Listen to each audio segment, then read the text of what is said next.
ठंड के एक कमरे में देवरानी जेठानी का गुजारा। रात का समय है। सर्द हवाएं कमरे की खिड़की से अंदर घुसने की कोशिश कर रही हैं। दोनों बहुएं बिस्तर पर रजाई में दुबकी पड़ी हैं, लेकिन रजाई केवल एक ही है। रीना, तुम इस रजाई को अपनी तरफ क्यों खींच रही हो? देख नहीं रही इतनी ठंड है। दीदी, ठंड तो मुझे भी लग रही है। आप ही तो हर समय इसे अपनी ओर खींच लेती हैं। अरे ऐसा कुछ नहीं है, मैं तो बस थोड़ा आराम करना चाहती हूँ। लेकिन तुम हो कि जरा भी नहीं समझती हो, बस अपने बारे में सोचती हो। दीदी, हमेशा आपकी बात मानी जाए ऐसा हो नहीं सकता। एक रजाई में दो लोगों का रहना मुश्किल है। अच्छा होगा आप अपना कुछ इंतजाम कर लो। इंतजाम? यहाँ कौन सा आराम का मौका है कि इंतजाम करने बैठूं? तुम हो कि खुद कुछ नहीं करोगी और शिकायतें करती रहोगी। वैसे भी माँ जी ने मुझे इस कमरे में भेजा है, मैं क्यों इंतजाम करूं? तुम्हारा कमरा तुम करो, पर रहना तो आपको है ना। आप आई हो तो इंतजाम आपको करना है। हे भगवान, मैं तुम्हारे टॉर्चर से ना आज ही परेशान हो गई हूँ। काश माँ जी के बारे में मैंने ना सोचा होता तो आज यहाँ न रहना पड़ता। आप खुद को ज्यादा चिंतावादी समझती हैं क्या? अरे मुझे भी फिक्र थी माँ जी की, इसीलिए मैंने ये फैसला लिया, तभी आप इस कमरे में हो। ये कहकर दोनों देवरानी जेठानी रजाई के अंदर ही लेटे लेटे रजाई खींचते हुए लड़ने लगती हैं। आखिर सास के लिए देवरानी जेठानी ने ठंड के एक कमरे में गुजारा करने का फैसला क्यों किया, ये जानने के लिए हमें कहानी में कुछ समय पीछे जाना होगा, जहाँ सास ससुर को बाहर आंगन में खाट पर सोने में ठंड लग रही थी।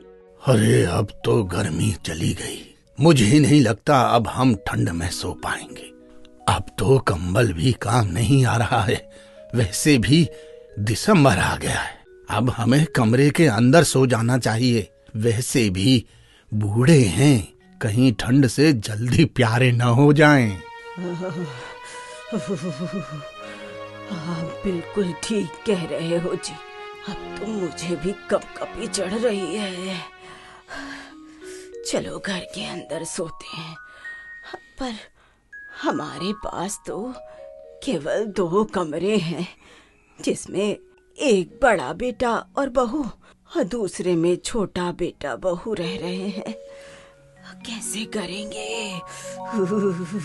सास ससुर की बात चारों बहू बेटे चौखट पर सुन लेते हैं। मुझे लगता है अब हमें माँ जी पापा जी को एक कमरा दे देना चाहिए। वो कब तक ऐसे बाहर रहेंगे हमारे लिए? हम चारों को एक कमरे में सो जाना चाहिए। वैसे दीदी, आप बिल्कुल ठीक कह रही हो। जब वो हमारे बारे में सोच रहे हैं तो हम भी तो उनके बारे में सोच सकते हैं ना। हाँ, इसलिए माँ जी पापा जी, आप हमारा एक कमरा ले लीजिए। हम देवरानी जेठानी एक ही कमरे में गुजारा कर लेते हैं। अरे बहू, अविनाश, विकास, तुम सब हमारी फिक्र मत करो। नहीं पिताजी, बल्कि आप हमारी फिक्र न करें। हम दोनों भाई एक कमरे के एक तरफ सो जाएंगे और ये दोनों देवरानी जेठानी दूसरी तरफ सो जाएंगी। हम सब एक साथ रह लेंगे। ऐसे ही ठंड का मौसम है, दिसंबर जनवरी फरवरी काटना मुश्किल हो जाता है। अब आप ज्यादा मत सोचिए। हाँ माँ जी। ठीक है बच्चों, ऐसा ही कर लेते हैं। रात के 11 बज रहे थे। बड़े बहू बेटे अपना सामान निकालकर छोटी बहू के कमरे में रख रहे होते हैं और सास ससुर एक कमरे में सो जाते हैं। जब जेठानी देवरानी का सामान हटाकर अलमारी में अपने कपड़े रख रही होती है तो देवरानी बोल पड़ती है। अरे दीदी, ये तुम क्या कर रही हो? ये मेरी जगह है कपड़े रखने की, आपने मुझसे पूछा। अरे इसमें पूछना क्या है? अब हम दोनों का भी ये कमरा है, हम कुछ भी कर सकते हैं। अच्छा, ऐसा कुछ नहीं है दीदी, ये मेरा कमरा है और आपको पूछना ही पड़ेगा हर चीज के लिए। साइड में कपड़े रखो, ना कि मेरे हटाकर। ऐसा नहीं चलेगा। एक कमरा है, आधा तुम्हारा आधा मेरा। नहीं दीदी, ये सिर्फ मेरा कमरा है। अरे तुम दोनों कब तक ऐसे लड़ते रहोगे? सामान लगाओ और सोने की तैयारी करो। ठंड हो रही है, अभी तो तुम लोगों को एक साथ सोना भी है। और क्या, सोते टाइम लड़ने मत लगना। अरे हम क्यों लड़ेंगे भला? इसके बाद दोनों देवरानी जेठानी सोने के लिए बिस्तर में लेट जाती हैं और कंबल के लिए लड़ने लगते हैं। तत्पश्चात दोनों के पति उन्हें समझाते हैं, तब जाकर वो आराम से सोने लगती हैं। ठंड और बढ़ जाती है। दोनों हीटर जलाने के पीछे लड़ ही रही थीं कि लाइट चली जाती है। और लड़ो, लाइट चली गई ना। मैं नहीं दीदी, आप लड़ रही थी। ठंड लग रही है, ठंड से बचने का कुछ और इंतजाम करना पड़ेगा। ठीक है, आग जला लेते हैं, जिससे कमरा गर्म भी हो जाएगा और हमें ठंड नहीं लगेगी। लेकिन करोगी तुम। दीदी, आप हमेशा कहती हैं कि मैं कुछ नहीं करती। देखो, मैं आज आग जला रही हूँ ताकि ठंड से थोड़ी राहत मिल सके। अच्छा, देखती हूँ कितनी कुशलता से आग जलाती हो। लेकिन ध्यान रखना, अगर कुछ गलत हुआ तो कमरे में धुआं भर जाएगा। दीदी, आप बस अपनी चिंता करो, ये काम मैं कर लूंगी। आपको घबराने की जरूरत नहीं है।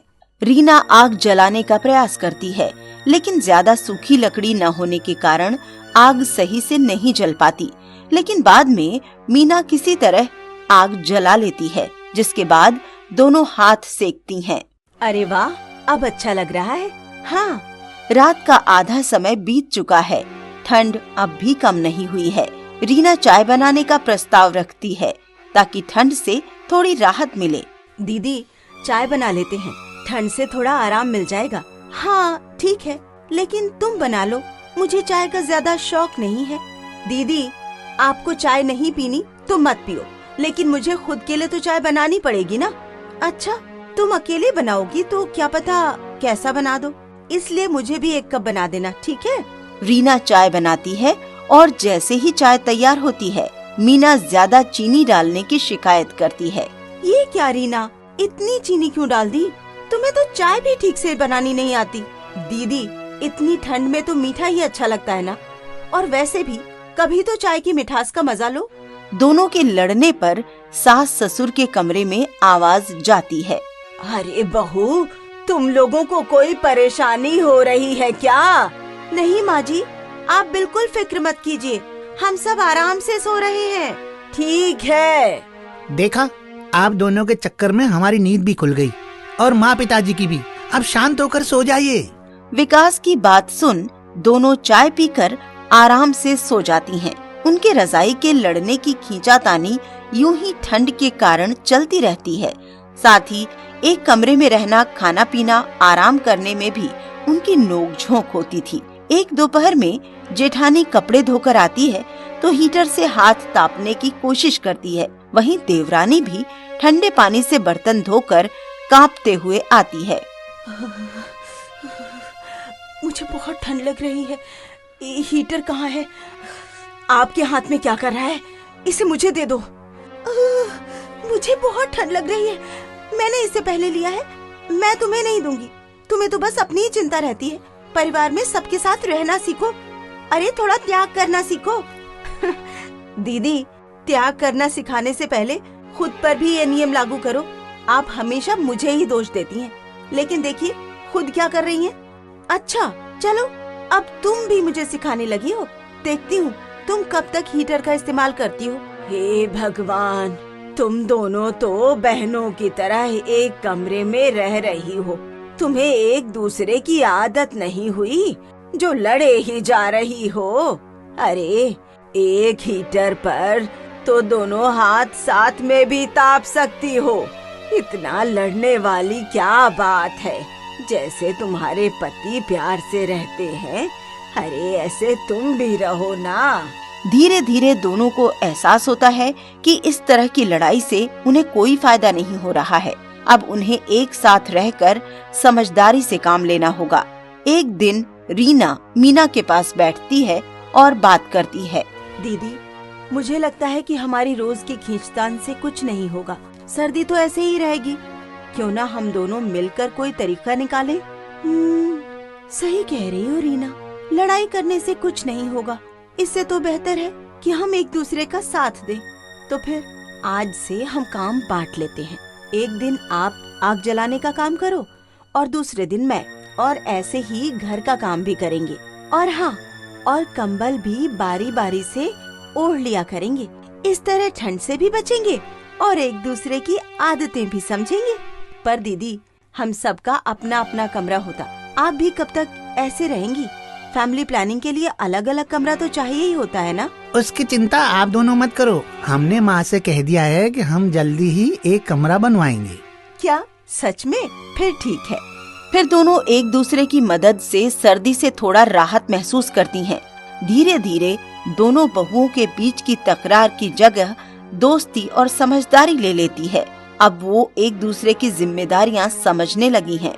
कुछ दिनों बाद ठंड कम हो जाती है और कमरे का निर्माण कार्य भी पूरा हो जाता है।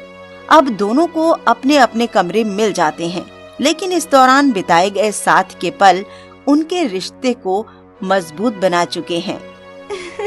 रीना, अब तुम्हें अपना कमरा मिल गया है। अब तुम अपनी चाय में जितनी चीनी डालो, मुझे कोई शिकायत नहीं होगी। दीदी, आपसे लड़ाई करके जितनी ठंड बर्दाश्त की है, वो अब यादगार बन गई है। अब कभी भी ठंड में मैं अकेले नहीं रहना चाहूंगी। दर्शकों, एक ही कमरे में ठंड के कारण मजबूरन एक साथ रहने वाली देवरानी और जेठानी ने अपने संघर्षों से बहुत कुछ सीखा। उनकी तकरार के बावजूद एक दूसरे की मदद करते हुए वो समझ गईं कि परिवार में एकता और सहानुभूति ही असली ताकत होती है।